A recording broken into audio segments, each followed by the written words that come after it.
नमस्कार दोस्तों, मैं राहुल आपका स्वागत करता हूं। पहली खबर पंजाब के पूर्व मुख्यमंत्री प्रकाश सिंह बादल को सिट ने भेजा समन। कोटकपुरा गोलीकांड के मामले में पंजाब के पूर्व मुख्यमंत्री और अकाली दल के संरक्षक प्रकाश सिंह बादल को पुलिस ने समन भेजा है। बेदबी की घटना के बाद साल 2015 में कोटकपुरा में पुलिस द्वारा की गई गोलीबारी के संबंध में पंजाब और हरियाणा हाईकोर्ट ने इस मामले में एसआईटी का गठन किया है। एडीजीपी एल के यादव की अगुवाई वाली एसआईटी ने इस मामले की तह तक पहुंचने के लिए पूर्व मुख्यमंत्री प्रकाश सिंह बादल को समन जारी कर पूछताछ के लिए बुलाया है। अभी तक की जानकारी के मुताबिक पंजाब के पूर्व मुख्यमंत्री और अकाली दल के संरक्षक प्रकाश सिंह बादल को 16 जून के सुबह 10:30 बजे मोहाली के फेज 8 में स्थित पीएसपीसीएल गेस्ट हाउस में एसआईटी के सामने तलब किया गया है। बता दें कि प्रकाश सिंह बादल से इस मामले में पहले भी पूछताछ की जा चुकी है। इस मामले में सेवा मुक्त हो चुके आईजी कुंवर विजय प्रताप सिंह की अगुवाई वाली एसआईटी ने पिछले साल 16 नवंबर को भी प्रकाश सिंह बादल को कोटकपुरा गोलीकांड में पूछताछ के लिए बुलाया था। अदालत के आदेशों अनुसार टीम को कोटकपुरा गोलीबारी कांड की जांच को प्राथमिक आधार पर 6 महीनों में पूरा करने के लिए आदेश दिए हैं। इसके साथ ही कहा गया है कि एसआईटी साझे तौर पर काम करेगी और इसके सभी मेंबर जांच की सारी कार्यवाही और अंतिम रिपोर्ट पर अपने हस्ताक्षर करेंगे। आदेश में आगे कहा गया है कि कानून मुताबिक एसआईटी जांच संबंधी राज्य की किसी भी कार्यकारी या पुलिस अथॉरिटी को रिपोर्ट नहीं करेगी और सिर्फ संबंधी मैजिस्ट्रेट को ही रिपोर्ट करेगी। देश में कोरोना वायरस की दूसरी लहर अब धीमी पड़ रही है। देश में अब कोरोना के कम मामले सामने आ रहे हैं, जिसे देखते हुए राज्य सरकारों ने अब राज्यों को अनलॉक करने की प्रक्रिया शुरू कर दी है। इस बीच दिल्ली की केजरीवाल सरकार ने दिल्ली में अनलॉक 3 का ऐलान कर दिया है। गौरतलब है कि मुख्यमंत्री अरविंद केजरीवाल ने कल राजधानी में अनलॉक का ऐलान करते हुए कहा था कि दिल्ली में अब कोरोना की स्थिति में सुधार हो रहा है। अब हम धीरे धीरे अनलॉक प्रक्रिया शुरू कर रहे हैं, जिसके तहत कई चीजें पूरी तरह से खुलेंगी, कुछ चीजें पूरी तरह से बंद रहेंगी और कुछ को पाबंदियों के साथ खोला जाएगा।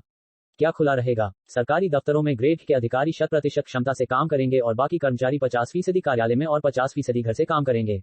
निजी कार्यालय 50% क्षमता के साथ सुबह 9 बजे से शाम 5 बजे तक ही खुल सकेंगे।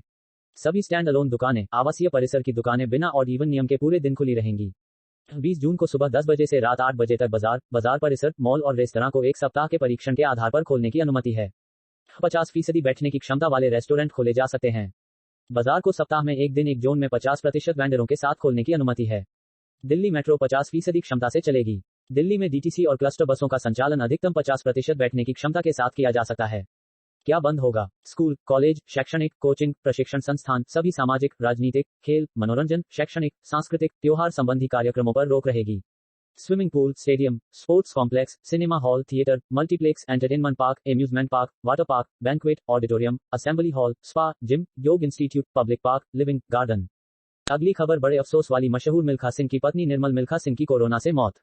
भारत की वॉलीबॉल टीम के 85 वर्षीय पूर्व कप्तान और दिग्गज एथलीट मिल्खा सिंह की पत्नी निर्मल मिल्खा सिंह का रविवार को कोरोना से निधन हो गया। रविवार शाम 4 बजे उन्होंने अंतिम सांस ली। उन्हें कोरोना की चपेट में आने के बाद मोहाली के एक निजी अस्पताल में भर्ती कराया गया था। मिल्खा सिंह भी पीजीआई चंडीगढ़ के आईसीयू में भर्ती हैं। इस कारण वे अंतिम संस्कार में शामिल नहीं हो सके। रोम ओलंपिक के बाद उन्होंने मिल्खा सिंह से शादी की। जब दोनों इंडो-सीलोन खेलों में भाग ले रहे थे, तब उनके प्यार को स्वीकार कर लिया गया और उन्होंने शादी कर ली। निर्मल ने एक बार एक पत्रकार से कहा था कि शादी से पहले वह मिल्खा सिंह के बहुत बड़े फैन थे और ऑटोग्राफ लेते थे। 92 वर्षीय फ्लाइंग सिख मिल्खा सिंह, जिन्होंने पिछले 25 मई को कोरोना के लिए सकारात्मक परीक्षण किया था, उसकी हालत अब स्थिर है। वह अभी भी गहन चिकित्सा इकाई में है। परिजनों ने बताया कि निर्मला मिल्खा सिंह का आज शाम 4 बजे कोरोना के कारण निधन हो गया। पंजाब सरकार में महिलाओं के लिए महिला खेल की पूर्व निदेशक और भारतीय महिला राष्ट्रीय वॉलीबॉल टीम की पूर्व कप्तान निर्मल ने अंत तक कोरोना से बहादुरी से लड़ाई लड़ी।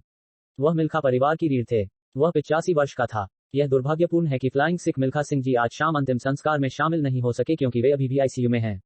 परिवार कोरोना के खिलाफ लड़ाई के दौरान उनकी सुरक्षा के लिए प्रार्थना करने के लिए सभी को धन्यवाद देना चाहता है, जिसने उन्हें इसका सामना करने का साहस दिया। अगली खबर जयपाल भुल्लर के बारे में है। बता दें कि आज छठे दिन भी नहीं हुआ गैंगस्टर जयपाल का अंतिम संस्कार। गैंगस्टर के पिता ने शव का दोबारा से वीडियोग्राफी करवाकर पोस्टमार्टम करने की मांग की है। कोलकाता में गैंगस्टर जयपाल भुल्लर का एनकाउंटर होने के छठे दिन बाद भी उसका अंतिम संस्कार नहीं हो सका है। गैंगस्टर के परिजनों ने पुलिस पर फर्जी एनकाउंटर का आरोप लगाते हुए शव का पोस्टमार्टम दोबारा करवाने की मांग की है। गैंगस्टर के पिता का आरोप है कि उनके बेटे को पहले पकड़ा गया और टॉर्चर करने के दौरान उसके कंधे और बाजू तोड़े गए हैं। उसके बाद उसे गोलियां मारकर घटना को एनकाउंटर करार दिया गया है। गैंगस्टर के पिता ने शव का दोबारा से वीडियोग्राफी करवाकर पोस्टमार्टम करने की मांग की है। उन्होंने कहा है कि जब तक शव का दोबारा पोस्टमार्टम नहीं करवाया जाता है, तब तक वह बेटे का अंतिम संस्कार नहीं करेंगे। जयपाल के पिता रिटायर्ड इंस्पेक्टर भूपिंदर सिंह ने जिला बठिंडा प्रशासन को इस बाबत लिखित पत्र दिया है। उन्होंने बताया कि जब वह बेटे का शव लाने कोलकाता गए थे, तो पुलिसकर्मियों ने उन्हें कहा था कि शव को केमिकल लगाकर पैक किया है। उन्होंने कहा था कि पैक किए शव को खोला नहीं जाए। भूपिंदर सिंह ने कहा कि बीते रविवार को जब शव खोला गया तो उसके शरीर पर कई जगह चोटों के निशान थे। उसकी बाईं बाजू और कंधा टूटा हुआ था। उन्होंने आशंका जाहिर की कि एनकाउंटर से पहले जयपाल को बुरी तरह से पीटा गया था और उसके बाद उसे गोलियां मार दी गई। उधर एसडीएम अमित कुमार गुप्ता ने कहा कि उन्हें जयपाल के शव का दोबारा पोस्टमार्टम कराने को लेकर पत्र मिला है। उन्होंने कहा कि कानून में जो भी प्रावधान होगा उसके अनुसार आगे की कार्रवाई की जाएगी। अगली खबर पंजाब कांग्रेस के बारे में। पंजाब संकट पर गठित समिति की राहुल गांधी संग हुई बैठक। पंजाब कांग्रेस में मचे घमासान को लेकर बनाई गई 3 सदस्यीय कमेटी के सदस्यों हरीश रावत, मल्लिकार्जुन खड़गे, जेपी अग्रवाल ने मसले को सुलझाने के लिए कांग्रेस के पूर्व अध्यक्ष राहुल गांधी के साथ बैठक की है। करीब 1 घंटा तक चली इस बैठक में हाल ही में हुए शिरोमणि अकाली दल और बहुजन समाज पार्टी के गठबंधन पर भी चर्चा हुई है। बताया जा रहा है कि इस बैठक में एक कोऑर्डिनेशन कमेटी या समन्वय समिति गठित करने पर भी चर्चा हुई है, जिसका आज सोमवार को ऐलान किया जा सकता है। एक मीडिया रिपोर्ट के मुताबिक पंजाब के प्रभारी ने कहा है कि इस कमेटी में हाईकमान व प्रदेश के कई नेता शामिल किए जा सकते हैं। राहुल गांधी ने बैठक में तीनों सदस्यों को उनकी सिफारिशें कमेटी को सौंपने को कहा है। बताया जा रहा है कि कोऑर्डिनेशन कमेटी नवजोत सिंह सिद्धू, प्रताप सिंह बाजवा, शमशेर सिंह और राजकुमार वेरका के सुझावों पर विचार विमर्श करेगी। इसके अलावा बैठक में सुनील जाखड़ की प्रधानी, सीएम कैप्टन अमरिंदर व नवजोत सिद्धू के बीच चल रहे मतभेदों को निपटाने पर भी गहन चिंतन किया गया है। चुनावों में नवजोत सिंह सिद्धू की भूमिका पर भी बातचीत हुई है। हरीश रावत का कहना है कि सोनिया गांधी, राहुल गांधी, अमरिंदर सिंह के राजनीतिक सलाहकार प्रशांत किशोर के साथ मिलकर 2022 के चुनाव का रोड मैप तैयार कर सकते हैं। गौरतलब है कि हाल ही में शिरोमणि अकाली दल और बहुजन समाज पार्टी ने आगामी विधानसभा चुनाव साथ मिलकर लड़ने को ऐलान किया है।